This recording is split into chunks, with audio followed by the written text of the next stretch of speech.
Hi, Caps! Oh, na-miss ko kayo, grabe. Ang tagal ko din hindi nakapag-shoot ng vlog or video. So, eto na naman uli, si Josh Cullen.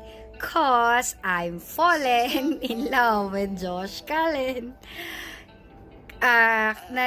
Na-share ko sa inyo na siya yung bias wrecker ko. At actually, siya yung una ko talagang napansin sa SB19. Sobrang cute ni Josh, sobrang baby face, talagang bagay talaga na vampira na parang 'di ba si Edward Cullen from Twilight. So parang ganun talaga siya, sobrang cute ni Josh.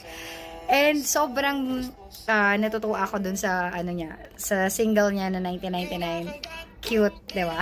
Kakatuwa. And wala, gusto ko lang din talaga yung ang astig niya and yung